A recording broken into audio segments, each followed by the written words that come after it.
Good evening, everybody. Welcome back. It's great to be on Facebook again, but we're also on YouTube, so this is awesome. Keith, how are you doing, my friend? Oh, dude, I'm doing all right, man. It's really good to see you, man. It is good to be back on Facebook. I deleted my Facebook a long time ago, Oh, and I don't even have any. I just re-upped it just because, and YouTube too.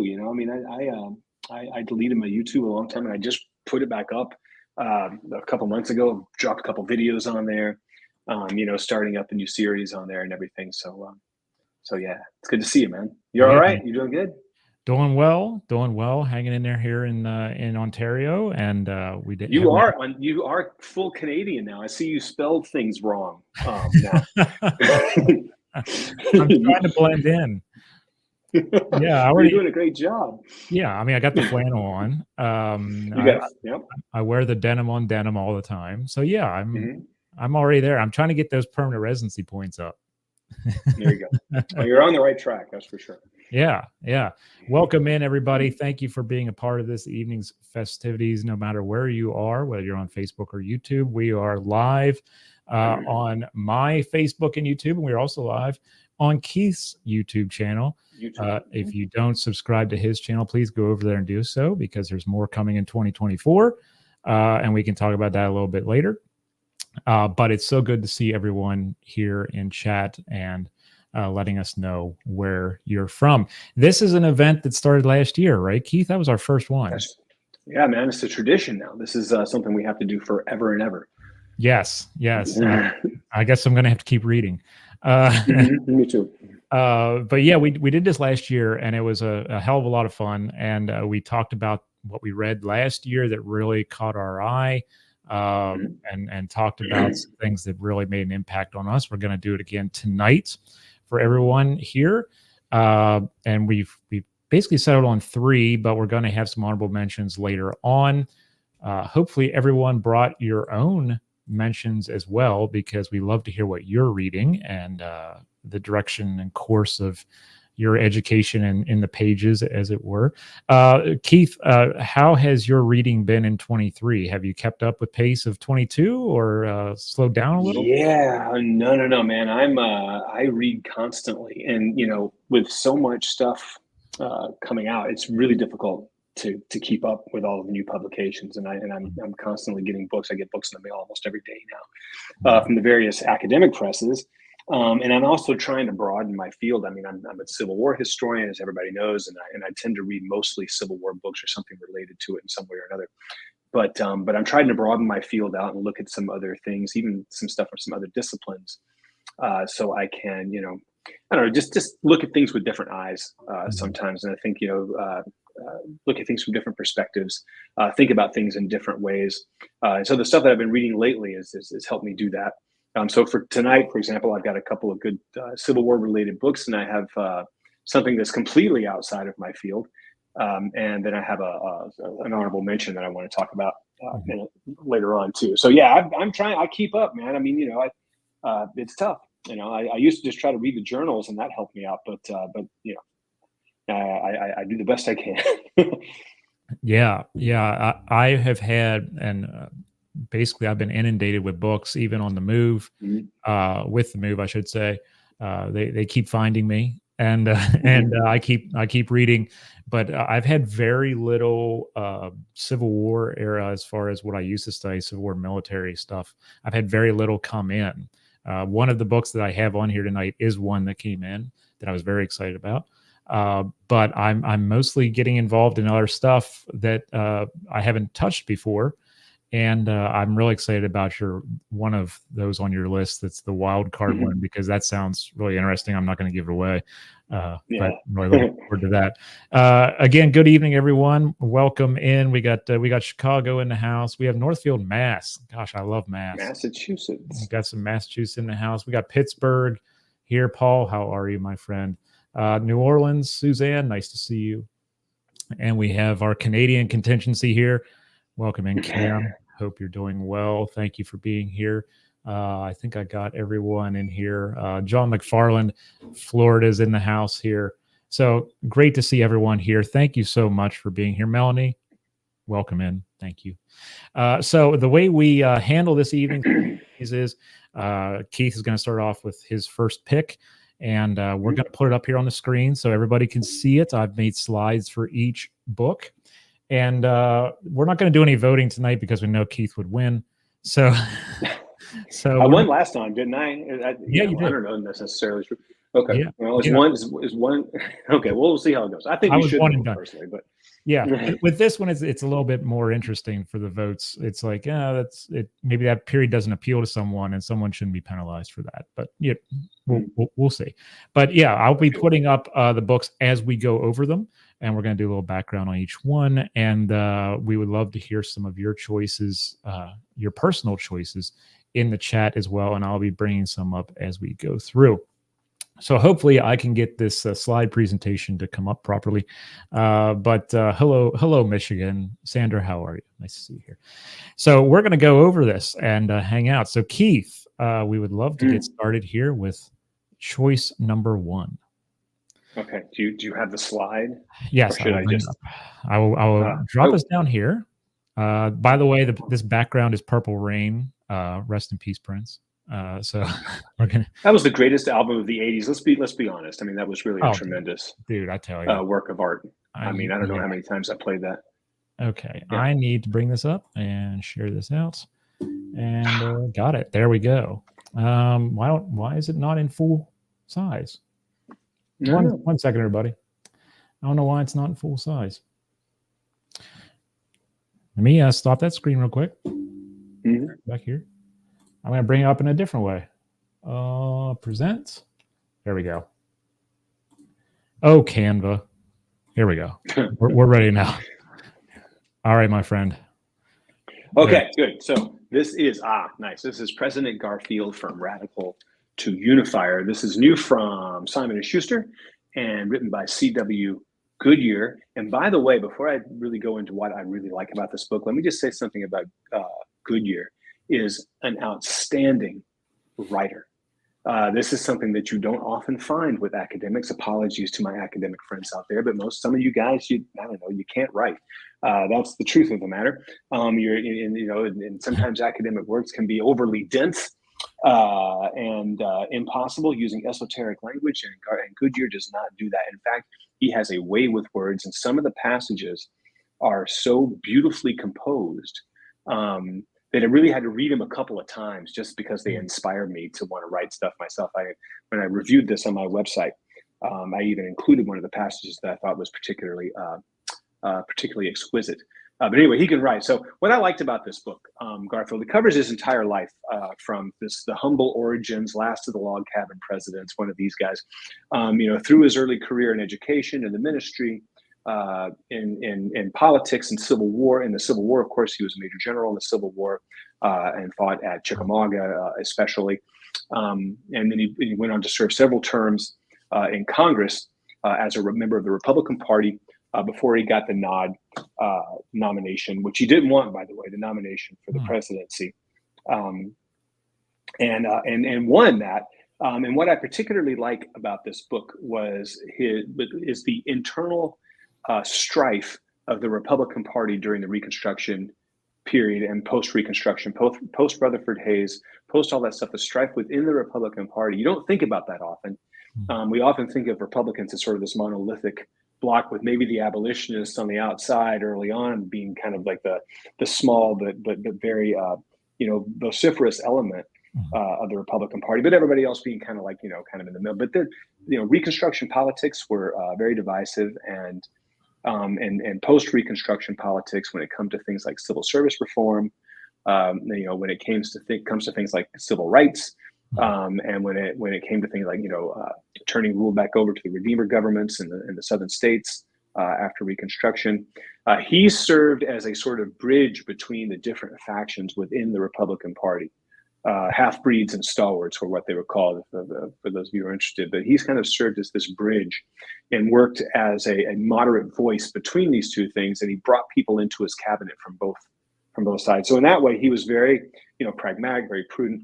And then, of course, he was gunned down 6, 8, 7 months into his presidency. I can't remember exactly when, and then lingered for a very, very long time, Mhm. before he finally succumbed to his wounds. As a result, with proper medical care, I think even proper 19th century medical care, I believe he would have survived that wound probably. But it was medical quackery and this, the hubris of his doctor that I think did him in. So it's a real tragedy at the end of the story. But anyway, I really like this book, and I want to give one more last shout to C.W. Goodyear for his ability to convey a story in a beautiful way, which I think more historians should embrace. Mm. That's awesome. I have yet to read anything by C.W. Goodyear, and that's good to know that it's very readable and accessible. Sometimes I find these big biographies not too accessible. They drone on. Sometimes they're not readable, but it's good to know that this one is, because sadly I don't know a lot about Garfield. So like his political leanings and such. So think about, Garfield, he, like I wrote in my review, he kind of holds the dubious distinction of being the second president assassinated. So we don't really think about him because he's overshadowed by the Lincoln assassination. And he only served a few months of his term. So, he didn't have much time to do much as president. And so we don't think all that much about him. And then, of course, post-Reconstruction politics is sort of boring when you compare it to antebellum politics in the lead up to the Civil War. And so we don't get the same kind of, and of course we know what's coming, right? The Civil War's coming. I mean, what's coming after James Garfield, the arguments about tariffs and stuff. It's not really all that super interesting in the latter third of the 19th century, I think. But I don't know. I think a good biography, and I agree with you, sometimes biographies can get a little dull, but I think a good biography, a well-written biography, really helps us understand and gives us the insights of the time. We can contextualize the period in interesting ways by looking at a single individual. I really like a well-written biography. I read them all the time. Love them. Yeah. Awesome pick. We have some Garfield fans in the chat, actually. So that's going to go over well with them. Good. All right. So solid pick right off the top here. And these are not in any. Am I winning yet? Pardon? Am I winning the contest? I think you're winning with a couple of them. Yes. Okay. Good. Yeah. Yeah. This is again why I didn't want voting tonight, because I knew I was going to lose. So my first pick for tonight, and these are not in any order. This isn't like a 3, 2, 1 thing. This is just three that I really enjoyed reading. My first pick was The Dress Diary, Secrets from a Victorian Woman's Wardrobe. This is a different pick for someone like me. However, I've always been interested in fashion history. It's been a thing. I always said that I would have loved to have studied it more growing up, going into undergrad. But I actually interviewed Kate Strasden from England for this book. And Anne Sykes went ahead from the time of, basically around the time of her wedding in the basically it was the 1840s, I believe.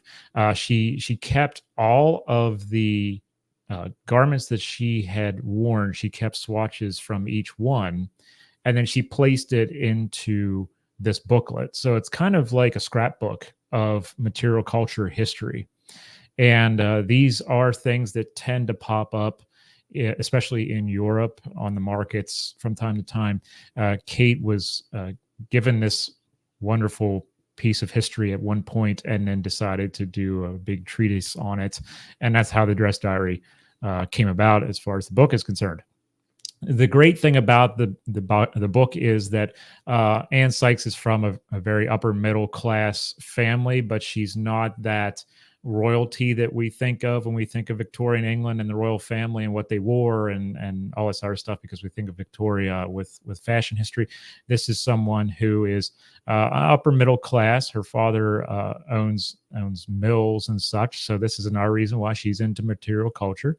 But it's nice to see that from that perspective, because she actually travels from England to Asia, and she's looking at garments out there. One of the really cool things that she actually puts in there is a piece of a pirate flag inside this thing. So she's got like all kinds of history within this, but history through the material culture. And that really appealed to me.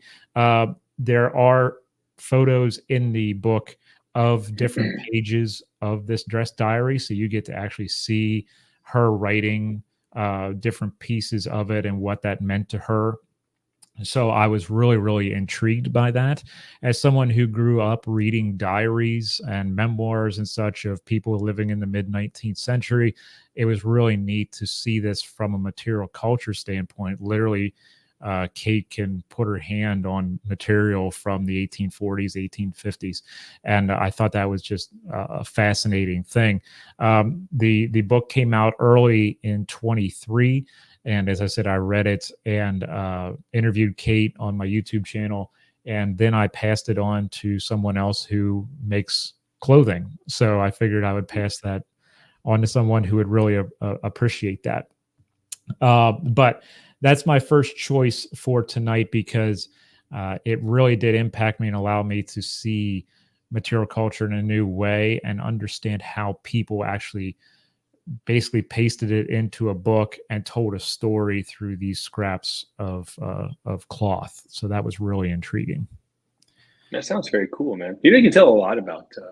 I think you can tell a lot about a society by their material culture, and I wish there were more books about it. To be honest with you, I mean, you know, we talk about gender studies, for example. You look at women's clothing in the Victorian era, the sort of priggish attitude that a lot of them took with a buttoned all the way to the top, and I can see in the silhouette, you know, all the way to the floor.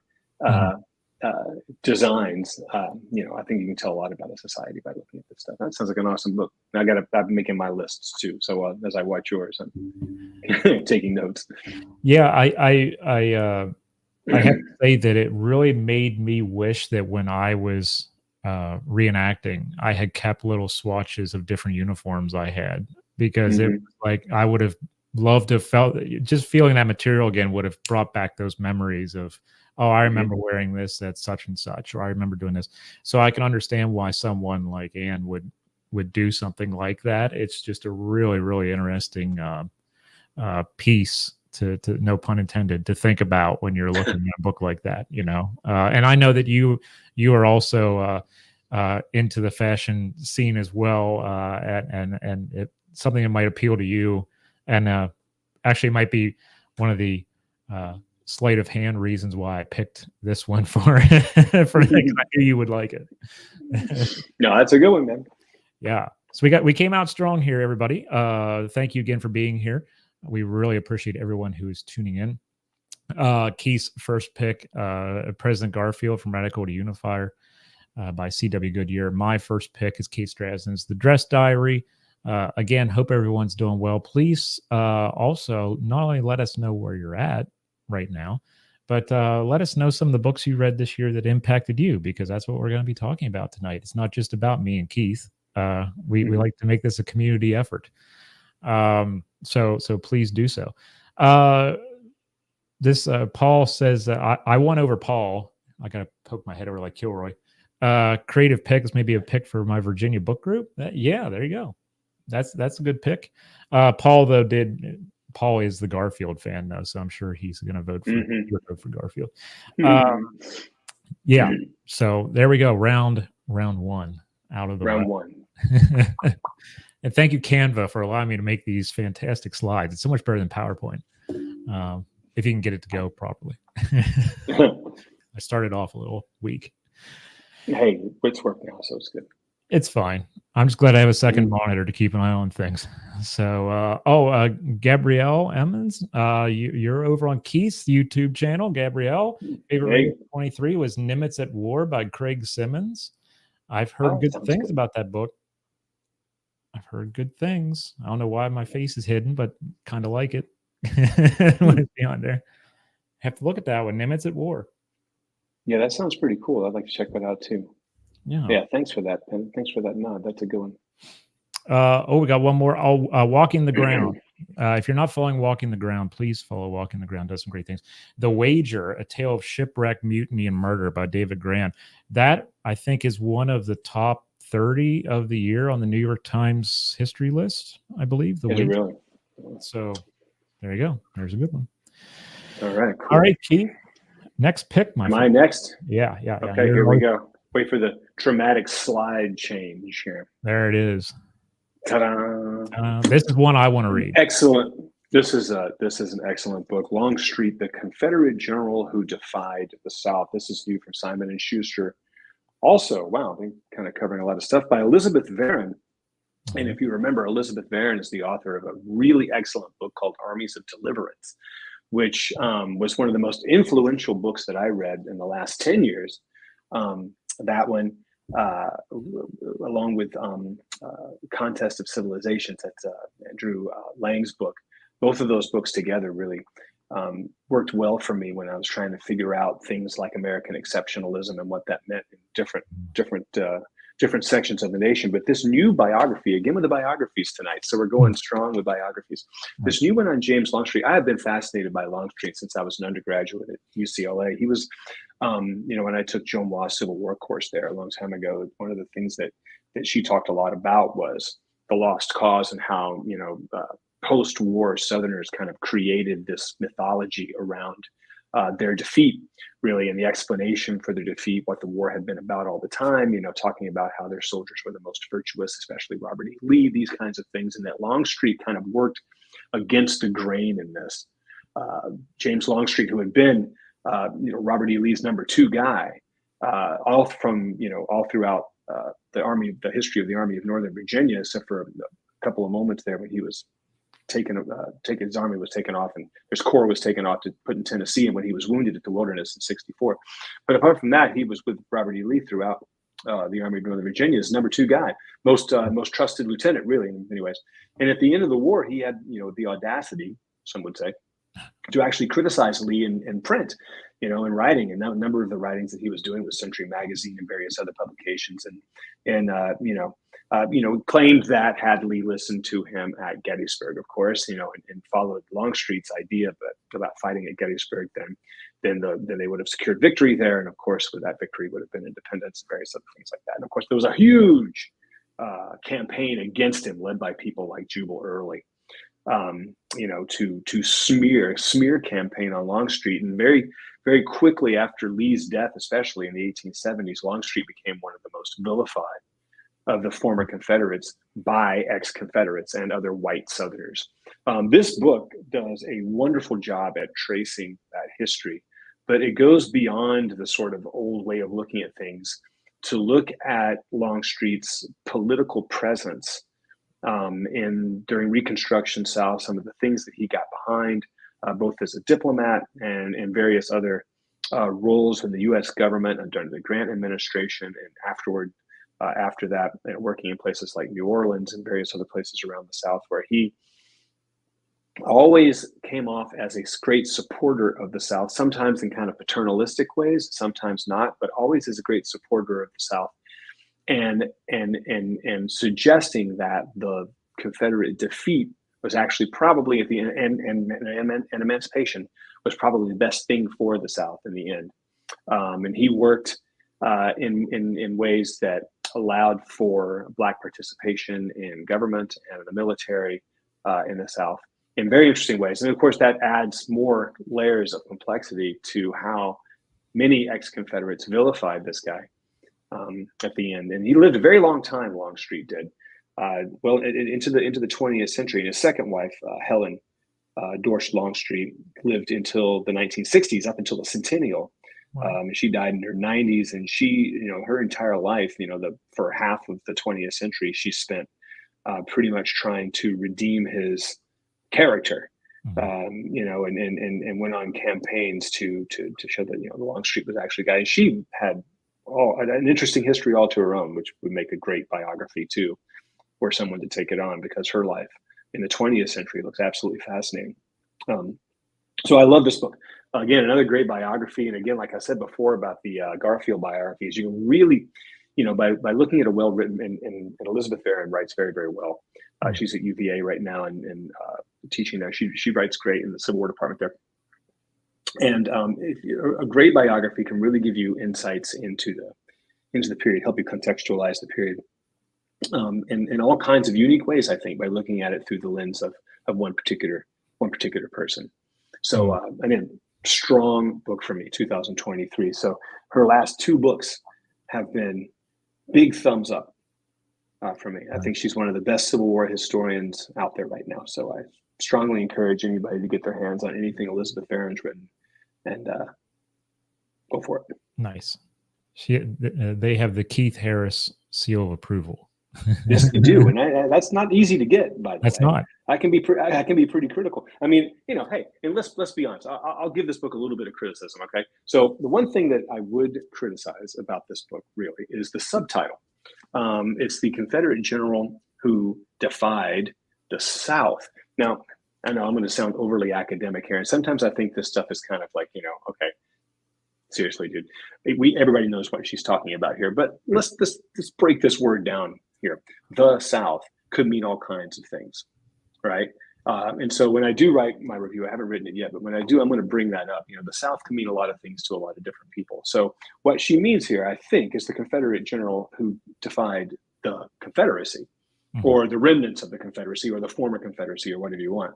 Because the South could mean Southern Unionists, it could mean Black people who live in the South. They certainly didn't support the Confederacy. And so, you've got that idea too. So I would criticize the subtitle, but subtitles are weird. That's my only real significant criticism of this book. Otherwise, I loved it. I think it's great. Yeah,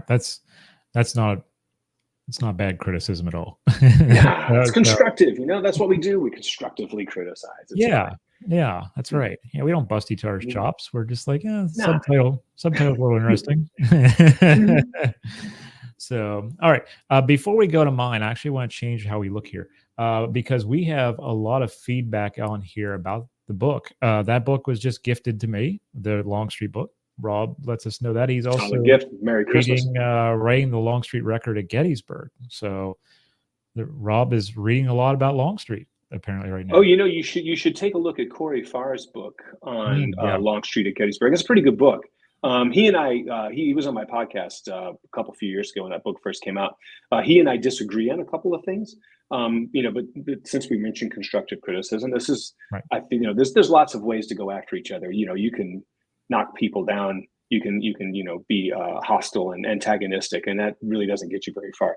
When you disagree with somebody, it's much more productive to have a real conversation about why we disagree with stuff. And Corey came on my show, and he was very generous with his time and a super nice guy. And he and I, talked through our disagreements. And at the end of the show, we actually kind of went, oh, okay, I see where you're coming from. So I recommend reading his book. And I'd like to know what if you ever, go to my website, KeithHarrisHistory.com, and you can see where I've written about it, and you help me to, weigh in on that would be awesome.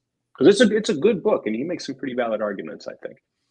I want to read more about Longstreet because of all this coming out about him. And I've often, for years, it's always been the scapegoating of him, and I want to be able to get some more information about that, and that's really important to me. So yeah, I'm glad all these are coming out right now. Megan, good evening. I read Remembering the Civil War by Carolyn Janney. Really gotten into understanding more about memory versus history, and this book was terrific. This is a big thing. Yep.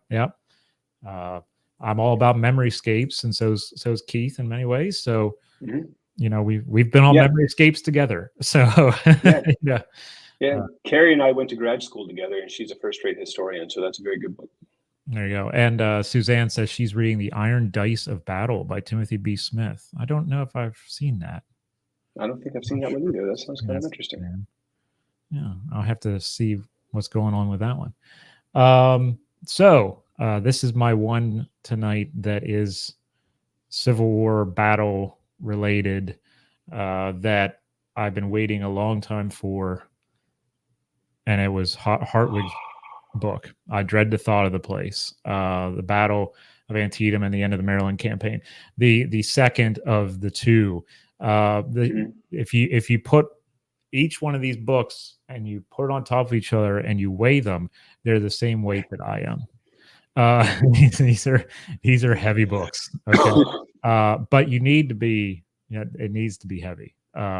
Basically, Scott is putting 30 books into one. There's 30 different subjects in here, and it's what I appreciate about it was well, first, you're not going to read it in a weekend. This is a book that you have to grind through in a positive way, not as in it's a grind to read it, but it's a long book. It's well over 800 pages, if not a little over 900 pages, including the notes. But I mean, right out of the gate, you're on Antietam Creek night of September 16th, and it's because he done a previous book on South Mountain and then up to Antietam Creek. So this is the second book, and as someone who had at least one ancestor there, if not two, this was very intriguing to me that I wanted to see the latest information. I knew Scott would have, the book out on this. As someone who has read for years and years and years, this was very important to me. We've been waiting several years for this one, and it was worth the wait. The one thing I really appreciated about it was its interdisciplinary focus in some places. Not only are there the battle tactics and things going on in battlefield, but there's aftermath stuff. There's environmental impacts within the pages of this amazing monograph. There's stuff on the civilians and the basically what happened to the psyche of the civilians when this happened, and how did that impact their homes, their land, etc. Sometimes when you look at some of the older books, it really tends to focus on the battle, and then the armies just dissipate away, go away, and that's it. And we don't talk about the aftermath so much. Remember, we had the Gettysburg books for decades and decades, but it wasn't until Coco's book on the aftermath where people really started to look at the aftermath. Fresnito's book on the photography. This is another instance where you can see those things merging with Scott's book, and you're looking at the aftermath of battle and what that does to the landscape for months and years afterwards. And I really appreciated that part of the book, I think, more than any other part. It's very well detailed, and you can go regiment by regiment in some cases and brigade by brigade and stuff. But I'm really into that kind of aftermath studies of cleaning up the detritus of battle and what that does to the local population, what that does to the soil, the environments. And we've been getting a lot of environmental histories on the Civil War out in the last few years. This is another one that kind of latches onto that at the ending. That I really appreciate that that's in there. But knowing Scott and knowing his history, I'm not surprised that that's put in there.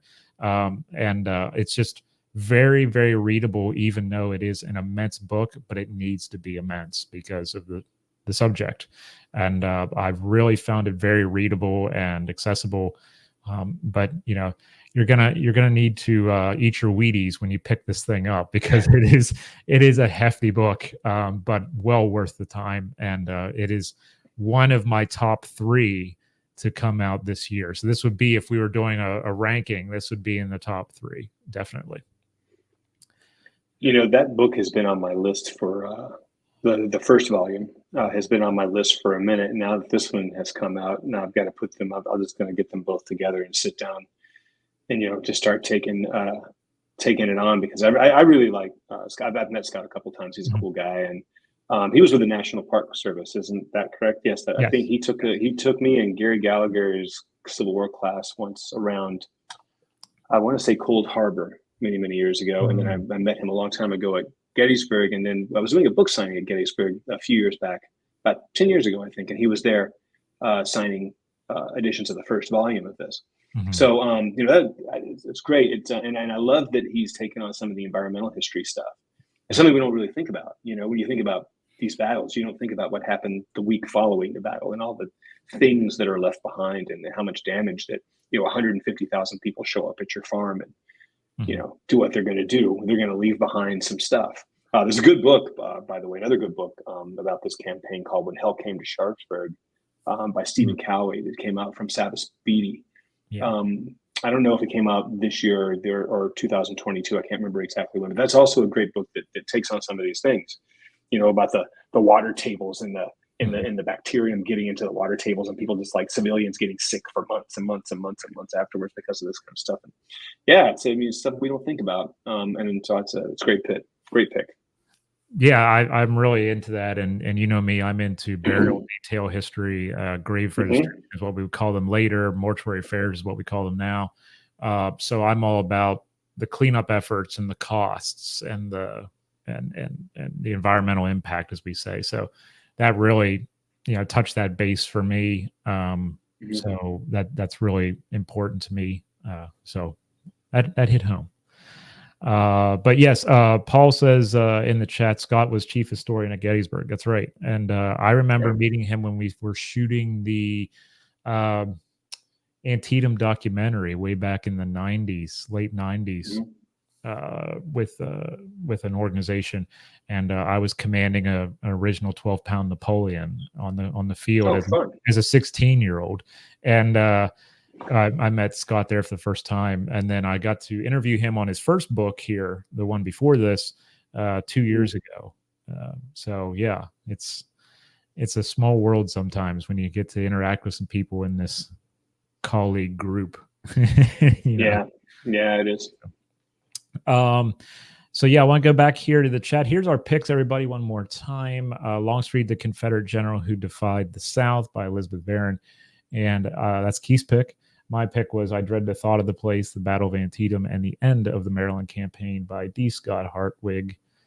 Solid picks. I've tried to get Elizabeth Barron's book through my local and university library, and I can't get it. So I'm going to have to probably just, go out and buy it because I can't get it through the library. So make the plunge, man. It's worth the $32 or whatever. Yeah, I'm gonna have to. Barron, I feel like I've seen more written about the civilian populations during war. What they did and how they survived is just as interesting as the battles. Yeah. I mean, I can't disagree with that. That's something that's for a long time was really not studied nearly enough. And they're participants in this too. I do a thing with my own students about the civilian experience at Gettysburg, that battle specifically, and I've been talking more about Antietam too. But the civilian experience, I mean, they were like right in the thick of it. The battle line went straight through the middle of town, so there they were, cowering in their basements or their cellars. Sorry, East Coast thing. Their cellars, while this was going on, and I mean, the experiences were something else. I mean, and then the months and months and months afterwards, as they were dealing with the fallout, burning horse carcasses and various other things that they had to deal with, hospitals and people coming in and out of town all the time. It must have been a very difficult situation for everybody. Yeah, absolutely. Sandra, Iron Dice Battle tells the story of Albert Sidney Johnston and the war in the West. Okay. I have not heard of that. Okay. I'll have to look that one up. I need to read that because I've been so focused on the Eastern theater. I think that'd probably be a really good. My ancestors, your ancestors fought in the East. Yeah. John, and my ancestors fought in the West. So they were in Alabama regiments. They fought in Shiloh, I know specifically. And then I know that at least one of my ancestors who was wounded at Shiloh wound up going back into the Army towards the end and surrendered with Joseph Johnston in North Carolina. Wow.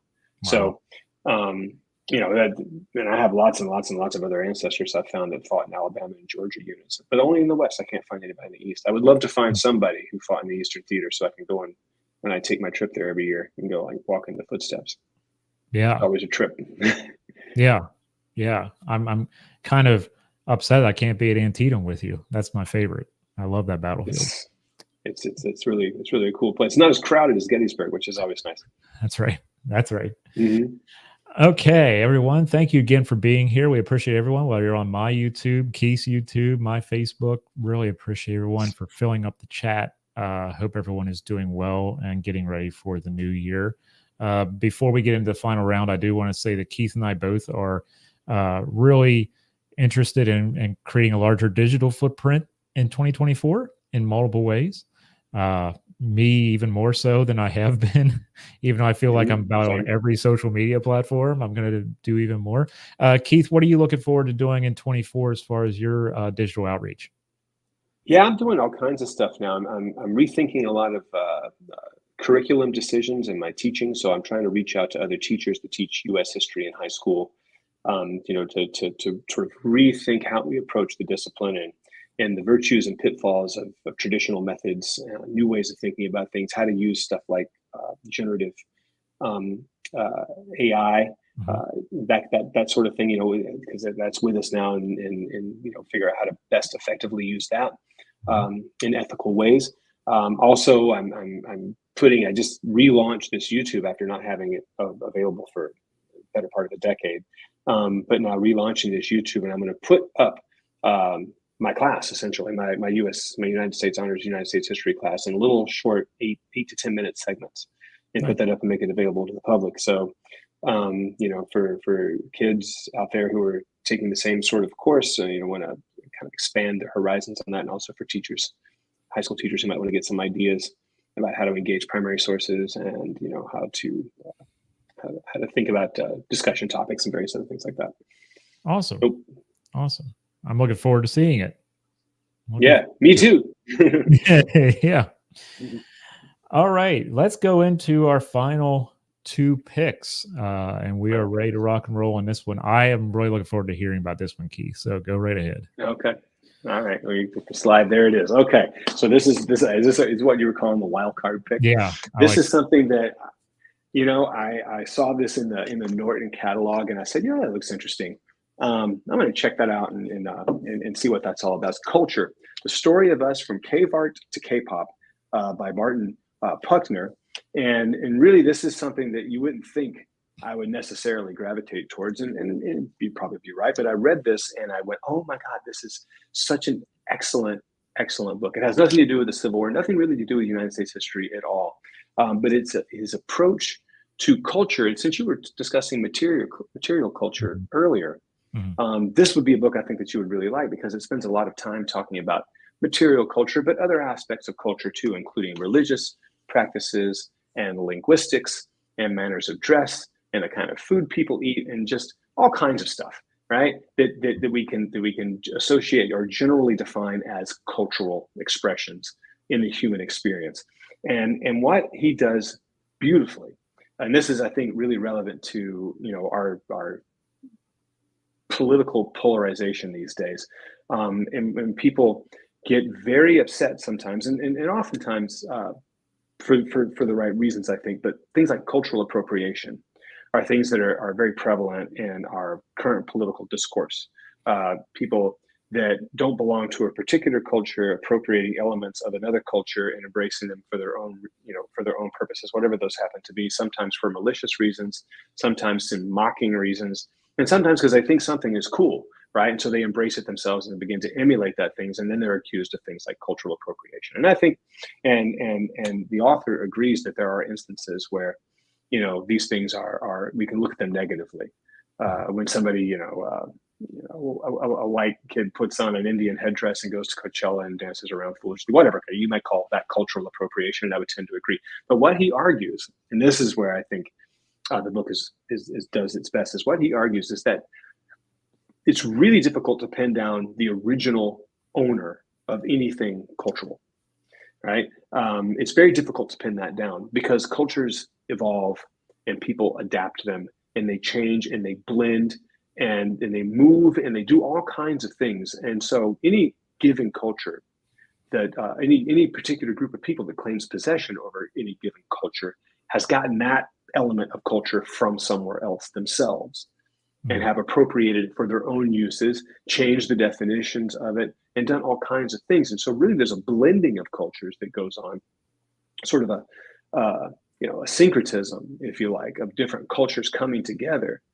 And when you look at it that way, you begin to start thinking about, like, well, what really is cultural appropriation?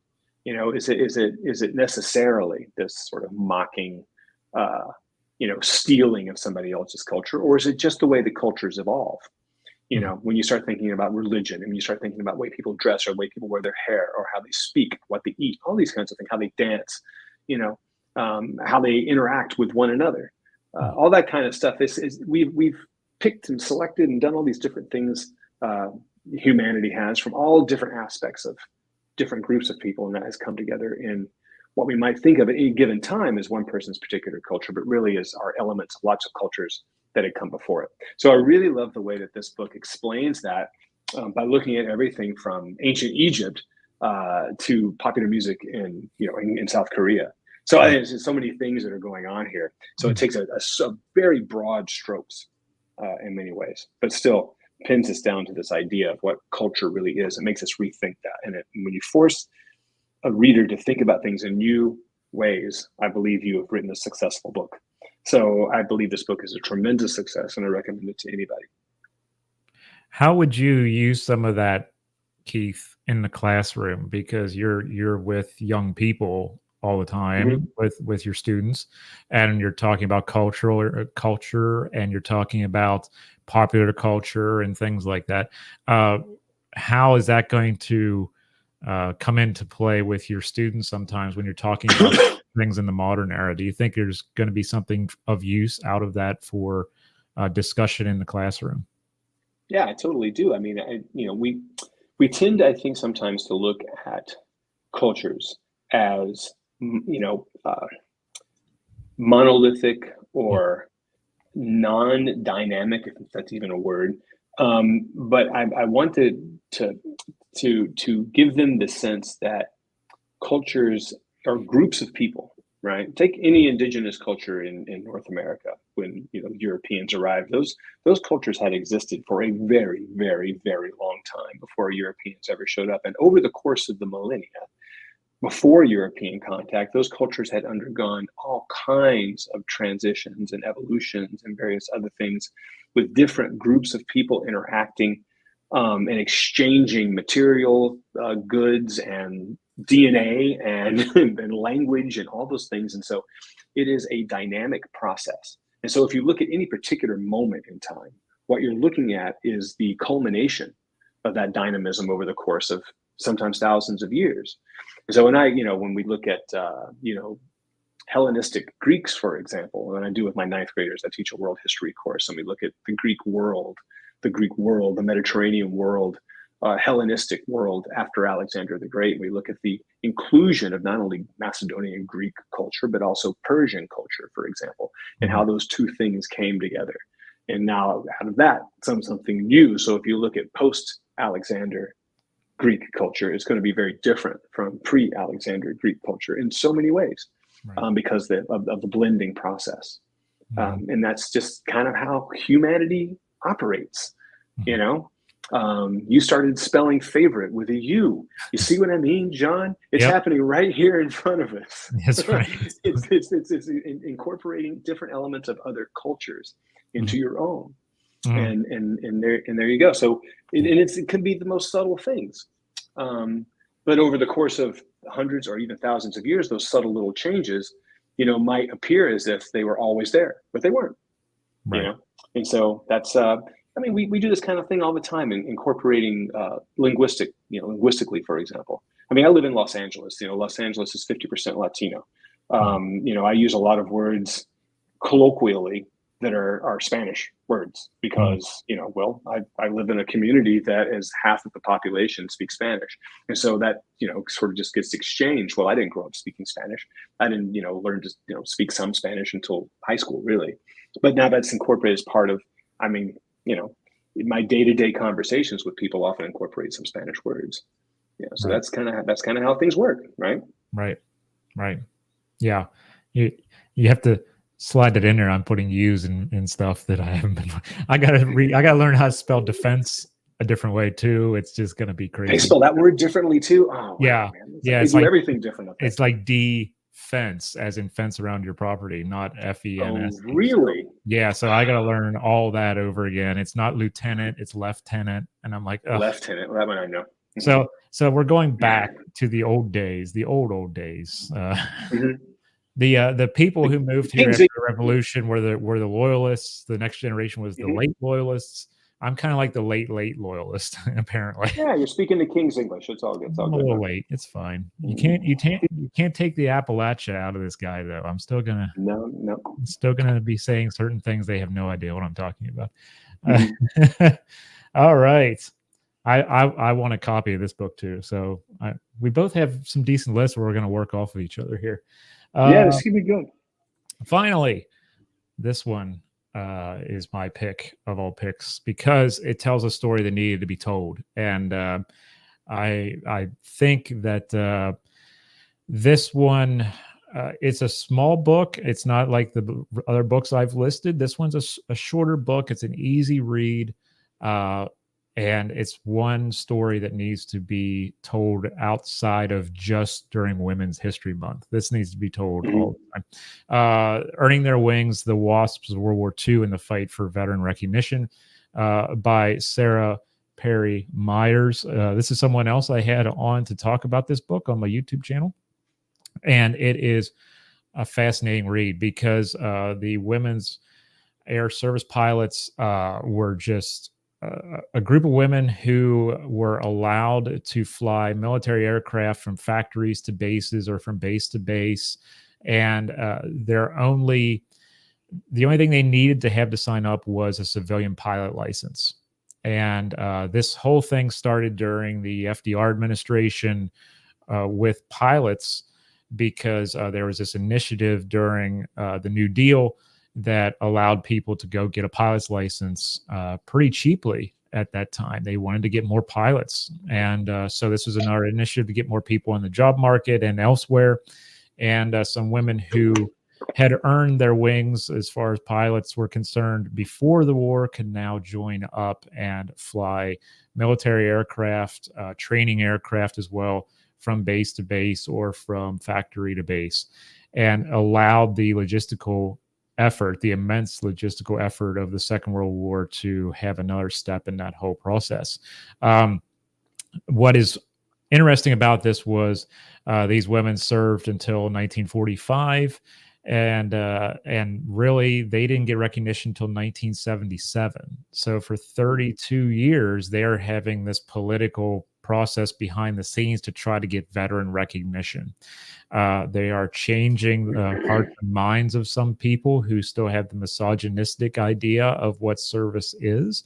And they believe that if maybe you weren't a WAC or Women's Army Corps member or someone else in other armed forces, you don't deserve recognition. And they would lay out the terms of, well, we've lost this many women to accidents. We were constantly trained the same way regular pilots were trained. Regular pilots were trained in the Army Air Forces. We have the training, we have all that. And many of these planes would have never gotten to where they needed to be without us. So the book not only details the early days of the New Deal program to get women trained as pilots, or to have the opportunity for women to be trained as pilots, and then to become part of this organization. But Sarah goes into detail about the political back and forth to try to get veteran recognition. And that really goes into the mass story of veteran history, which still plays out today with the U.S. Department of the VA and all kinds of stuff. This is kind of in that same vein. So if you are into veterans history and how veterans are perceived, especially women who have served in uniform in some capacity, this is a good book for you to read.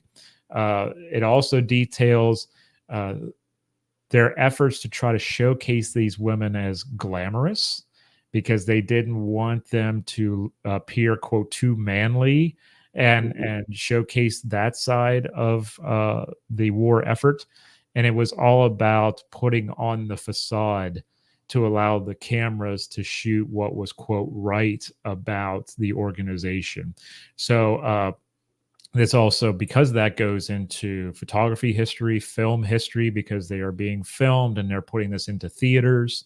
And how that's perceived by the viewing public. So Sarah gives that all wrapped up into this one amazing book that's actually put out by UNC Press, who are still sending me books, and I want to thank them for that.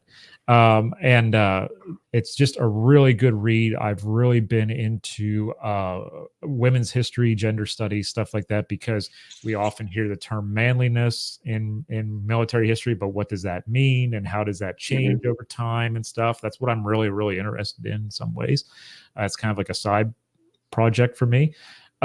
So this book really appealed to me in that way. And I know that once we get around to like the month of March and it's Women's History Month, things like this will start to pop up. But I want you to consider books like this, everyone in the chat, before the month of March and every other month as well, because there's a whole fight in here about being buried in Arlington National Cemetery and on and on and on. So that fight kind of continues, and it had continued up until the early 2000s. So it's an ongoing process that's really, really something that we need to take into consideration. So that's why I put this on my list. And as I said, it's very, very readable and accessible, and it's a story that had to be told. So really need to be here. That looks like a very good book, man. I think I'm going to grab that one just so I can incorporate the story when I do a short thing on World War II in my class. But we have one of my colleagues. Yeah, you met Dr. Sheila Keeter at Gettysburg. Yeah. She teaches a course on World War II where I teach, and that I think she might like that book. That would be pretty interesting stuff. Yeah, I really enjoyed that book, and students would like that book too. Like I said, it's very accessible. It's not academic like style stuff. This is for, you know, the kind of students we speak with and talk with. There's stuff in there that will really appeal to them. So these two that we have up here now, I can see as being very appealing to people I have in undergraduate seminar and some of the students you have as well. So for sure. Yeah, Gabrielle says she wants to read Earning Their Wings. There you go. Thank you. Thank you for letting us know. Cam, also thank you for the welcome. I've gotten a lot of that lately. not much. Canadians are very nice people. They are. You know, I mean, I know that's sort of a stereotype, but you know, I'm okay with that. If you're going to be stereotyped as being a nice person, I would embrace that stereotype. I think that would work for me. Yeah, I really think so as well. Gwendolyn, hello. Was a Women's Army Corps that went into the regular Army. There are many hardships I had to go through with discrimination. Wow. I'm so sorry to hear that, Gwendolyn. We hear about this a lot, and it's sad that we hear about this a lot. But yeah. Thank you for your service, though, Gwendolyn. Thank you for being here. We appreciate you. Baron is reading a classic, by the way, The Storm of Steel by Ernest Younger. I'm gonna get an A on my capstone. There you go. Yes. There you go. All right, we have a few moments here, and I want to do the honorable mentions because we can't put all of our reading into 3, but there's quite a few that I'm sure we could save for honorable mentions. I have 2 that I would like to showcase, and Keith, I know you have some as well. I've got one. I've got one. Do you want to go first, John? You can go first. I'll go second. I'll give you one. Yeah, I'll give you one. Okay. This one I just recently read, and I think this would appeal to you too, Keith. I just interviewed Marin Odell. She's a fantastic person, very, very kind, very nice. She gave me a time for the interview. I'm actually going to put us up into the art thing so people can see the book itself. This one is, if you're into early America, everybody, stay tuned. Under the Skin, Tattoos, Scalps, and Contested Language of Bodies in Early America. So if you're into tattoo history, body modification, yeah, see, there you go. This place, the history, not the entire history, but the history of how European settlers saw scalping and how they introduced it into their own conflicts, using it against the indigenous peoples. Again, like we were talking about, appropriating something, especially on the battlefield, for use against an adversary. That's in here as well. This goes all the way back basically to Roanoke Island and starts forward with some of the stuff in here. This is a fantastic book, very readable. This one is by UPenn Press. University of Penn Press sent this to me because they're like, hey, you're the tattooed historian. You should probably look at this. And I'm like, yeah, I definitely want to look at that because it's hard to find tattoo history books that are further back than like 1900. Usually they detail shops and stuff like that. So Under the Skin, Tattoos, Scalps, and Contested Language of Bodies in Early America by Marin Odell, UPenn Press. That's definitely one that needs a shout out. So, okay. Keith, what do you got? Here's my honorable mention. I got Half American, the epic story of African Americans fighting World War II at home and abroad by Matthew F. Delmont. This is new from Viking Press. I just started reading this book. I'm not through it yet, but so far I'm very much enjoying it. And since we're talking about stories that we don't often tell, in World War II history. This is one of them that speaks specifically about the Double V campaign, which we all know is victory against fascists abroad and victory against racial discrimination and segregation at home that Black soldiers had to deal with coming home in uniform and facing the segregation policies, discriminatory policies in their own country after risking their lives to defeat fascism in Europe seemed to them to be something of a ridiculous reality, and they're right about that. It was, and so the civil rights associated with it is very good. And the author Belmont, argues that Black people in the military were instrumental in winning World War II, particularly because of their supportive roles, not only in the battlefield, but a lot of Black servicemen and women were relegated to supportive roles, working in warehouses, driving in trucks, being cooks, these sorts of things. And all of these supportive roles we don't often think about when we think about the big military campaigns of World War II, both in Europe and in the Pacific.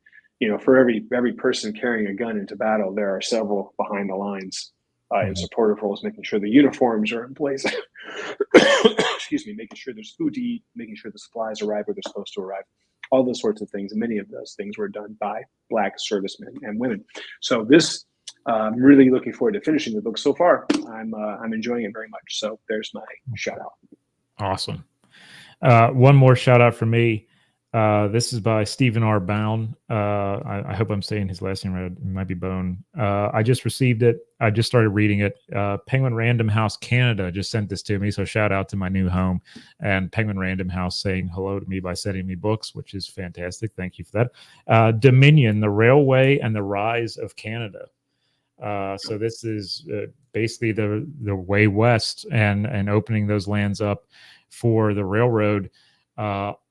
Not only the money barons that are going to be involved in that and those who are going to invest and lose at times with this kind of endeavor, but also the fight against it, I should say, by the indigenous people as they're going west, and what that means for the future of Canada and our historical memory of basically westward expansion. We hear about this so much in America with going west and the railroads and such. Canada went through a similar process, and so Dominion, the Railway and the Rise of Canada, is one that I am going to be getting through probably very, very soon. Really, really looking forward to that. Melanie, you say, can you show the book again? Trying to capture titles. There you go. It's a great cover, by the way. I love the cover. Yeah, really. That's a nice looking book. Yeah, really awesome. Really awesome cover. And they've been, they being Penguin Random House Canada, has been in touch with me a lot for highlighting some of the Canadian history that overlaps what I've previously done, and but from the American perspective. And now I'm looking at it from the Canadian perspective and seeing where they line up and where they don't line up. And they're like, well, you've done a little bit on a railroad. Do you want to do more? And I'm like, well, yeah, I want to do more. So of course I want to do more. Always. But there's a lot of stuff coming for my channel on that kind of thing. So if you're into anything Canadian history, it's going to be the guy with the American accent talking about Canadian history. So it should be interesting. But yeah, Cam, you're welcome. Grab that book up. Yeah, it's a good one so far. It's a really good one. Keith, I'm looking forward to everything you're going to be doing in 24, man. It seems like we both are starting out fresh in 24, or accelerating in 24 with something. Yeah, I think so. I'm looking forward to what you got going on too. I'm very excited about the digital stuff that you're doing. So yeah, we make a good pair, I think, going forward into 24, and looking forward to doing this again next year, of course. Yeah, see what we read in 24. Yeah, we'll have to make sure this isn't the only thing we do. I know. We need to do this, something like this more often. Yeah, for sure. Yeah, something like this, and something about education and stuff would be very appealing. I know to both of us. And the AI issue is one that's very hot right now. And we just my university in the digital humanities department is in the early stages of beginning a certification program in artificial intelligence, and we're talking about that from the digital humanities standpoint. So that's right in what you were saying. So yeah, it's the future and it's here, and we got to learn how to do it safely and effectively. So yeah, yeah, and it is. And I've already started working a little bit with it in one of my advanced classes too, just to see, you know, where it can take us. Talking about things like prompt engineering and various other things that very, very exciting stuff in it. When it first came out, of course, you know, me being the old-fashioned kind of fuddy-duddy that I can sometimes be, when that first came out, I first heard about it, I thought it was terrible. I thought it was an awful idea. But after giving it some actual thought and stepping back and like calming down for a second, all right, this actually, I can see a lot of uses with artificial intelligence, not to replace critical thinking, but rather to enhance critical thinking. You know. And I think that's where the real virtues of it lie. And like with everything, you know, people can misuse it. You know, like people misuse the internet, or people misuse, you know, pretty much anything. And so there will always be people that try to find shortcuts with it. But honestly, I think that there's a lot of potential there to enhance the thinking in the education process. So I'm looking forward to seeing where that goes. Yeah, and remember, everybody, when the printing press came out, they said it was the work of the devil. and here we are talking about books. Here we are talking about lots of books. Yeah. That well, is right. Keith, it's so good to be reunited once again for our annual it is book review. Yeah, for sure, man. Hey, can I shout out my socials real quick? Yeah, please. Cool, thanks. So you can find me, KeithHarrisHistory.com. That's my website. And Keith Harris History on Instagram, YouTube, and TikTok. All the same thing, Keith Harris History. So easy to find. Love for you to follow me, and I'd love to get into a conversation sometime. I just placed KeithHarrisHistory.com in both chats for my chat. Obviously, we don't need it in Keith's because you're already following Keith. Here it is. Facebook and YouTube, both of you have KeithHarrisHistory.com in the chat right now. Please go and bookmark that, if you will, please. And please go follow Keith on YouTube as well. We're both trying to grow our communities and create positive atmospheres for things just like this, because it's very, very important that we have this kind of communication going on and add even more to our book lists and whatever else we're doing. So, yes, sir. But Keith, fantastic as always, my friend, to be reunited. I really, really appreciate your time. And thank you for giving me a shot of the pool outside and the nice weather that you're having out there. I'm not having that kind of weather right now. Hey, it's Los Angeles, man. I mean, we've got our issues. I'm not going to lie, but the weather is nice. Yeah. Well, I'll send some colder air your way soon. Thanks, and thank you, John. Thanks to you for sure. I always love when we have a chance to get together and talk about this kind of stuff. So I appreciate you having me. Oh, you're very welcome, my friend. You out there. Yeah. Well, we'll do this again soon, everybody. Thank you to everyone who has been in the chat saying hello and wanting to get photos of the books themselves. Reminder that this will be a permanent video on both Facebook and YouTube, so you can go back and review and you can get some book recommendations that way. If you missed the first part or I flashed one too quickly, you can go back and check it out that way. This will be a video on demand, but we do appreciate everyone who has hung out with us in the chat and come along for the ride. There's much more. I need more coffee. There's much more to come on both of our channels. We really, really appreciate all of you. We hope that you all have a safe and happy 2024. Be good to yourselves. Keep reading. That's what's important with this live stream. And we hope to see you all very, very soon. Have a great night, everybody. See you, people.